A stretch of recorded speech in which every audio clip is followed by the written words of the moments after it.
Let's talk about the silent language of power, the one that determines your status before you've even said a word. The most powerful weapon in a conversation is a gaze that refuses to be rushed. Now, let's just let that sink in for a second, because that one sentence is the key to everything we're about to unpack. See, this isn't about being polite. This is not about some soft skill they teach you in a corporate seminar. This is about power. We're about to deconstruct a silent contest for status that happens in the split seconds between glances. It's an ancient evolutionary signal that establishes dominance and deference right away. And chances are, it's a game you've been losing without even knowing you were playing. All right, so let's completely reframe how we think about this. I want you to forget everything you've been told about just making good eye contact. We are not talking about a simple social cue here. We're talking about eye contact as a strategic tool, a psychological weapon. It's a system that, when used against you, creates this self-reinforcing loop that just quietly convinces you to step back, to yield, to doubt your own value. We're going to pull back the curtain and show you exactly how this system works, how it's likely been used against you, and most importantly, how you can finally take control. So let's start with a feeling that I'm betting is painfully familiar. You know the one. You walk into a room, you've done the work, you know your stuff inside and out. You are, for all intents and purposes, the expert. But when you speak, it's like you're invisible. Your words just evaporate. Your ideas got met with a blank stare. Or, even worse, somebody else says the exact same thing 5 minutes later, and suddenly they're a genius. It's this incredibly frustrating experience that makes you start to question if you're as competent as you thought you were. Well, the reason this is so maddening is because the source of the problem is completely invisible to most people. It's this constant jarring clash between who you know you are on the inside, your skills, your expertise, and the signals your body is sending out. And to be specific, your submissive eye patterns are betraying you.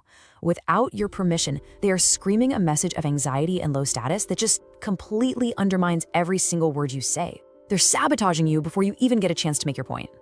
So you've got this huge gap, right? On one side, you have your reality. You're an expert. You have real value. But on the other side is their perception, and that's being filtered through your nonverbal cues. If your eyes are darting away, if you break contact at the first hint of social pressure, you're signaling high anxiety. And in the primal calculus of the human brain, which, let's be honest, is still running on ancient software, anxiety is a direct, unambiguous signal of low status. It screams, I lack control, I am vulnerable. And here's where it gets even trickier, because your own brain's shortcuts start working against you. When you signal low status with your eyes, you immediately trigger something called the authority bias in the other person. It's basically our brain's lazy tendency to give more credit to people we perceive as being in charge. So your submissive gaze tells their brain, hey, don't listen to me, I'm not important. And just like that, your brilliant idea gets devalued before it's even really heard. It's the only difference between you being ignored and someone else with a confident gaze saying the exact same thing and being called insightful. So the crucial point here is that this isn't a one-time thing. It's a vicious downward spiral, a social trap. Your anxiety makes you break eye contact. Breaking eye contact signals submission. That signal causes you to be ignored, and being ignored, well, that just makes you even more anxious for next time. And round you go, locked in this cycle where you consistently underperform, all because of a tiny signal you didn't even know you were sending. Okay, so let's pull back the curtain and look at the engine that's driving this whole process. This isn't random. It's a predictable, almost mechanical system of social negotiation. This is the dominance feedback loop. We're going to break down the hidden mechanics step by step so you can see exactly how this contest is won or lost in the first few seconds of any interaction. The engine here is what we call a dominant signal. And you have to think about this from an evolutionary perspective. For thousands of years, a direct, unwavering gaze from another animal meant one of two things: predator or rival. Your modern brain is still running that ancient software. It's hardwired to see a sustained gaze as a sign of dominance, a signal that says, I'm not afraid, I'm in control. This signal completely bypasses your logical brain and speaks directly to the oldest part, the part that only cares about safety, threats, and social hierarchy. Now, the main tactic used to send this signal is something we can call visual interrogation. And let me be clear, this isn't about bulging your eyes out or some aggressive staring contest. That just signals instability. No, this is the simple, quiet, powerful act of refusing to be the first one to look away. By calmly holding that gaze, you are subconsciously communicating a low fear level. You're signaling that you're in control of yourself and the situation. You're not a threat to be managed, you're a force to be reckoned with. And this is the absolute core of the dynamic. If you take away only one thing, let it be this. Here is the leverage point. The person who decides when the gaze breaks is the one who claims the higher social rank in that moment. It's not about how long you stare. It's about who controls the end of the stare. When you comfortably hold your gaze, you force the other person to make the decision to look away. And in that tiny, seemingly insignificant act, they non-verbally hand their status over to you. So here's how it plays out super fast in a split second. Step 1. Your calm, sustained gaze lands. Their primal brain registers this as a potential status challenge. Think of it like a little red flag going up. Step 2. To relieve the psychological pressure that's building, their brain looks for an escape, and the easiest one is to just break eye contact. This is what we call a deference ritual. It's a nonverbal, my bad. And step 3, once that ritual is done, the power imbalance is locked in. The hierarchy is set, all without a single word.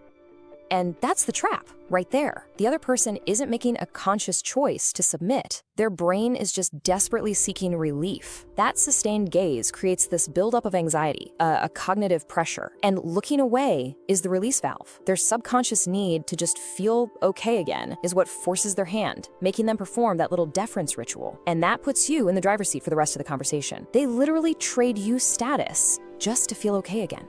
So why does this work so incredibly well? I mean, what is actually happening inside their head that gives a simple look so much power?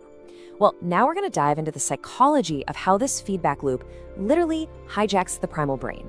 It's all about exploiting cognitive shortcuts that every single one of us has. First up is something called the primacy effect. And think of it this way, your brain is lazy. It gives way more weight to the very first piece of information it gets. It's why the first scene of a movie is so important. And in any conversation, your nonverbal status signal, your eye contact, is the movie trailer for your competence. It is the very first piece of data their brain chews on, way before it even registers the meaning of your first word. That initial signal of confidence or anxiety sets the entire frame for everything that follows. And once you set that high status frame with your confident gaze, it's like a domino effect of other cognitive biases that all start working for you.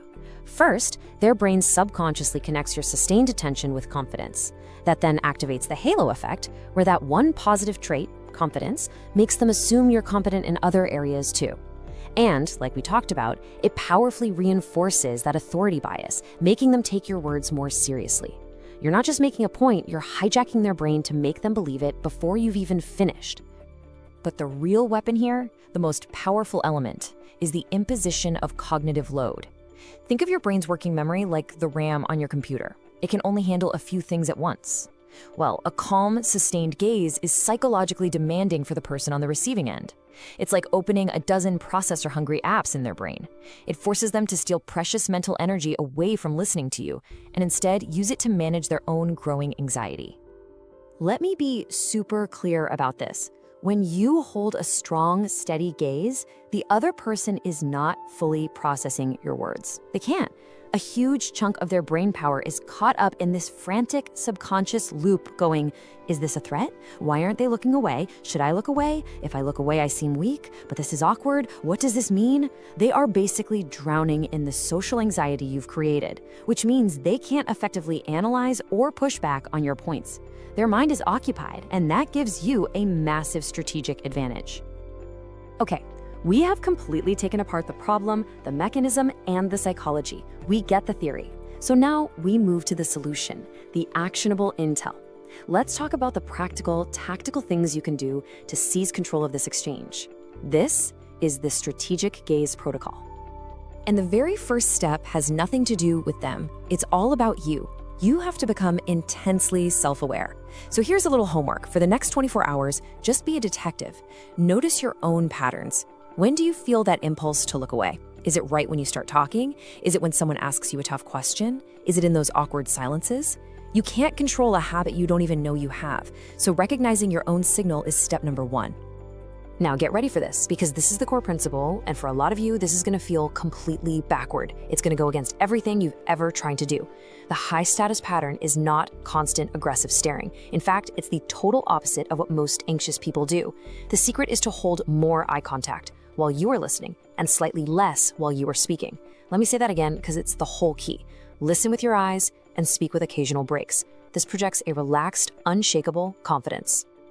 To make this super practical, we can boil this whole principle down to a simple, memorable rule you can use in your very next conversation.